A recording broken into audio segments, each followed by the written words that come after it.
Hey, welcome! Today let's do a quick comparison with AMD's new Ryzen 3 2200G Raven Ridge APU and Intel's similarly priced Coffee Lake CPU, the Core i3-8100. This might be a quite interesting comparison since both processors are quad-cores, both are clocked similarly, same TDP, and then there also are the integrated graphics. The Ryzen 2200G comes in at about $100 at the time of writing this script. The i3-8100 can be picked up for about $115. But which one actually is the better choice now and in the long run? Spec-wise, two very similar processors actually. The i3 could have an edge though, since it comes with 2 more MB of L3 cache. However, unlike the i3, the Ryzen 2200G features an unlocked multiplier, possibly allowing to make up for the less amount of cache by bumping up the clock speed of the CPU. Noteworthy also is the fact that, theoretically, the Ryzen APU does support higher frequency memory natively. However, I did not encounter any problems on either side with RAM. Most importantly though, to some might be the integrated graphics unit coming into play on these two chips. The Radeon Vega 8 iGPU is known to crush Intel's current graphics solutions, but by how much actually? Before we move on to benchmarks though, there's yet another topic to be discussed: motherboards. We have plenty of choice when it comes to AMD's offerings. We can either go with B350 or the newer upcoming B450 if we want. Also, should we want to completely ignore the overclocking aspect of Ryzen, we could just go even cheaper and get one of those A320 boards almost nobody buys honestly. But when taking a look on Intel's side, the options are still very limited for now. The only boards available for Coffee Lake still are those relatively expensive Z370 ones. Sure, you can find cheap ones, but what's the point in buying a overclocking compatible board if the CPU doesn't even allow for overclocking? However, I've heard some rumors of the H370 chipset dropping soon, so budget builders can finally get a more appropriate board solution for this kind of scenario. But enough of me rambling, first let's roll CPU-only benchmarks, also featuring the Ryzen 3 2200G overclocked to 3.9 GHz with a stock cooler, and then right after that some tests just with the processors and their integrated graphics. Let's go!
When comparing raw CPU power in things like rendering, video editing and whatnot, both the i3-8100 and Ryzen 2200G are about on par. The i3 probably is a bit better, especially when rendering a video with Vegas Pro 15.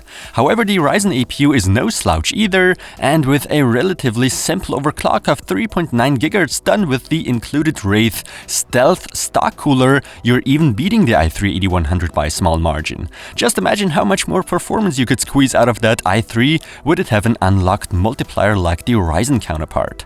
However, it's a different story when taking a look at the gaming results. Across all game titles tested, the i3 takes a clear lead, a pretty massive one actually. Of course, whether or not it's that noticeable, I don't know. To me it is, and it can be a big deal. The i3-8100 overall has much more potential for gaming and is the better choice if you're going to pair it with a decent graphics card.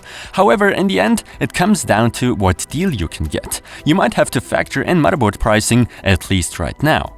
Temperatures can be completely ignored on both processors, and both stock coolers run pretty quiet.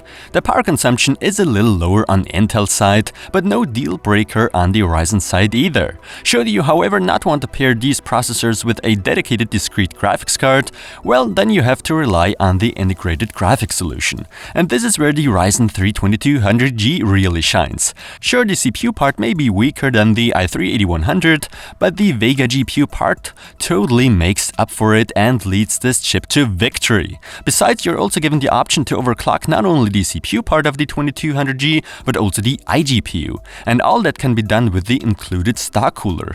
This is what impressed me most actually. So which one should you go for in the end? That's an easy question. If you decide to install a dedicated graphics card, go with the i3-8100. If you just want to use the integrated graphics to save money and still do some light gaming, go for the Ryzen 3 2200G. And yeah, this is it. Thanks for watching.